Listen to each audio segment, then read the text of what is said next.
Сәлем оқушылар, қалдарың қалай? Бұл жерде бүгін біз ең алдымен қарастыратын тақырыбымыз геометриялық оптикаға байланысты болады. Геометриялық оптикада біз сәулелердің қозғалысын қарастырамыз түзу бойымен. Және де бұл жерде бізде сәуленің жалпы қандай қасиеттері бар екен бірінші қарастыру керек. Сәуленің негізі үш қасиеті бар, жұтылу, шағылу және сыну. Жұтылу процесі геометриялық оптикада қарастырылмайды, геометриялық оптикада шағылу мен сыну қасиеттері қарастырылады. Сәулені шағылдыратын не? Сәулені шағылдыратын айналар, прозрачный денелер. Ал сындырады бізде линзалар. Яғни ортадан ортаға ауысу жалпы сәуленің сынуын көрсетеді, дұрыс па? Ауадан суға деген сияқты әртүрлі ортадан ортаға ауысатын болса, линза ол шынды болғаннан кейін ол басқа орта, сонымен бізде сәуле сыну процесіне толығымен кіреді. Енді қараңдар, біздегі бүгінгі мақсатымыз осы айна мен линзалардағы кескіндердің пайда болуын қарастыру. Яғни кескіндердің пайда болуын жаттап алуға да болады, бірақ оның логикасында түсініп, бүкіл кескіндерді сызып үйреніп алуға да болады. Бүгін мен сол нәрсені көрсетемін.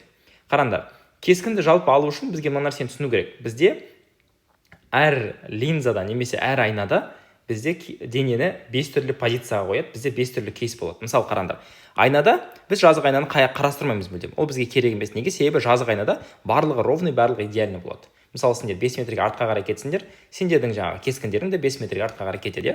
Мысалы мына бізде айна болса, сендер мына жерде тұрсаңдар 5 метрде, мына жерде де біздің денеміз 5 метрде тұратын болады. Дәл солай 5 метрде. Ол түсінікті болды деп ойлаймын. Енді қараңдар, бізде дөңес және де ойыс айналарды жеке детально қарастыру керек. Линзаларда да шашыратқыш линза және жинағыш линзаларды детально қарастыру керек болады. Давайте осыларды енді мен басын бір көрсетемін, ары қарай сендердің тапсырмаларында түсіндіремін ары қарай. Қараңдар, бізде ең алдымен керекті момент ол айналар. Давайте линзалардан бастайық, линза жеңіл болады деп ойлаймын. Линзаның сендер білесіңдер, деталына бізде керетін болсақ, давайте қай линзаны аламыз? Біз шашыратқыш линзаны алайық қазір. Шашыратқыш линза. Шашыратқыш линзаның толығымен өзін сызу үшін бізде мына нәрсені қарастыру керек. Мынау шашыратқыш линза. Мынау бізде оның белгісі, ол былай көрсетіледі. Сосын бұл жерде бізге фокус аралығын қою керек. Фокус аралығы екі жақта да бірдей болу керек. Мына жақта да, мына жақта да. Сосын 2F-ті қою керек. Фокус аралығын не екенін білесіңдер ғой, ол радиусын жартысына тең. Ол радиусын жартысы қайдан келді, достар? Бізде әрбір линза, әрбір айна ол үлкен бір шеңбердің бір бөлігі. Яғни сол шеңбердің өзінің радиусы бар. Сол радиусын жартысы осы фокус деп аталады. Именно осы фокуста бізде сәулелер жиналу керек. Жақсы, давайте бір денені қойайық. Мысалы мен мына жерге бір денені қоямын. Денені мен бірінші жаңа көрсеткендей 5 түрлі позицияға қоямын. Қандай позиция? Давайте бір қарап алайық. Мынау бізде ол болсын. 5 түрлі позицияға қоямын. Бірінші позициямыз ол міне. Бірінші позициямыз ол F пен оның арасына қоямын. Потом келесі позицияда F-тің үстіне қоямын. Одан кейін 2F пен F-тің үстіне қоямын. Потом 2F-тің үстіне қоямын, 2F-тің ар жағына қоямын. Дәл солай мен қазір осыны шашыратқыш линзада қайталаймын. Жинағыш линзада қайталаймын. Айналарда да қайталаймын. Жаңағы жазық, ойыс айнада да осыны қайталау керек болады. Әрбіреуінде. Және әрбіреуінде өзіне тән бір жеке кескін пайда болады. Кескіннің описаниялары, Жақсы, давайте көрейік. Бірінші мен денені F-тің үстіне қояйын. Міне. Денені F-тің үстіне қоямын. F-тің үстіне қойғаннан кейін бізде осы дененің кескінін алу үшін, кескінін алу үшін не істейміз? Бізге екі түрлі сәуле жеткілікті. Бірінші сәуле менде прямой кетеді. Давайте мен сәулені кішкене тончы қылайын. Бірінші сәуле былай қарай кетеді. Екінші сәуле былай қарай кетеді. Енді қараңдар, осы сәулелердің қасиеттерін жеке-жеке қарастырамыз. Мынау ортаға түскен сәуле, жазып алыңдар, ортаға түскен сәуле линзада ешқашан не істемейді, ешқашан сынбайды, градусын ауыстырмайды. Яғни ол прямой төменге қарай кетіп қалады. Бұны дәл осының ұзындығымен прямой жалғастыра саламыз. Ары қарай кеттік. Мына жердегі бізде келесі сәулеміз мынау. Ол сәуле не істеу керек? Бұл сәуле бізде не істейді? Бұл сәуле бізде ортаға қарай жоғары қарай сыну керек. Неге? Себебі мынау бізде шашыратқыш линза. Бұның бірақ мына жаққа нақты қай жаққа кеткен біз білмейміз ғой. Бізге нақты точно деталь керек. Оны алу үшін біз не істейміз? Мына фокус аралығына қараймыз. Мына фокусқа қараймыз. Бұл фокус не істейміз? Фокустан осы жерге қарай үзік-сызықтарды жібереміз и осыдан ары қарай жалғастырамыз. Байқап отырсаңдар, линзалардың және сәулелердің мына жақ сәулелері ешқашан қиылыспайды. Бірақ олардың арттары қиылысады. Міне. Мынау бізде қиылысу нүктесі.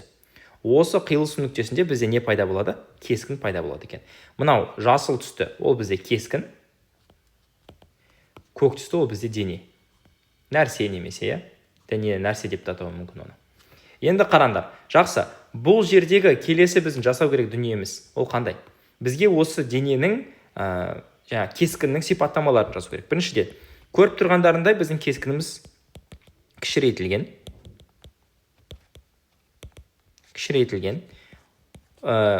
Денемен салыстырғанда ол бізде тура, төңкерілген емес, тура болып тұр. Яғни төңкерілген болса астына қарап тұратын, стрелка.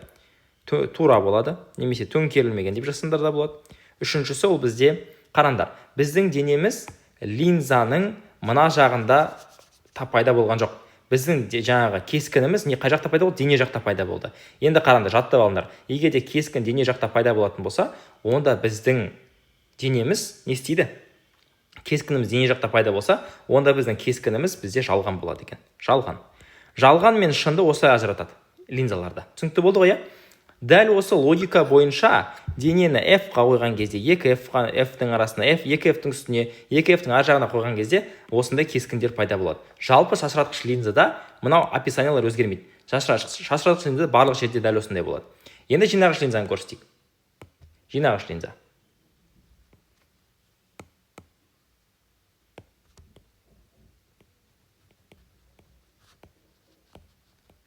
Жинағыш линза. Так, жинағыш линзада қалай істейміз? Жинағыш линзада тоже жаттап алыңдар.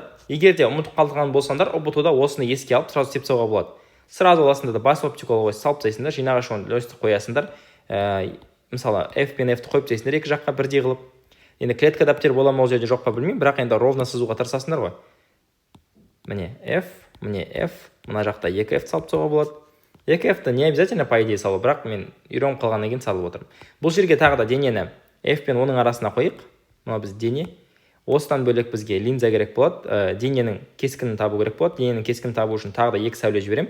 Біреу прямой, екіншісі ортамен. Ортамен өтетін сәулемен сынбайды деп уже айттым сендерге. Прямой өтетін сәуле енді сыну керек. Енді ол сынған кезде бұл жинағыш болғаннан кейін бұл ортаға қарай сыну керек. Именно қай жаққа? Әрине, именно F-қа қарай сыну керек. F-қа қарап сыну керек. F-қа қарап сынғаннан кейін байқап отырсыңдар, мынау екі сәуле, олар қиылыспайды. Бірақ олардың тағы да арттары қиылысады. Мен енді примерно сызам, потому что алыс кетіп қалуы мүмкін.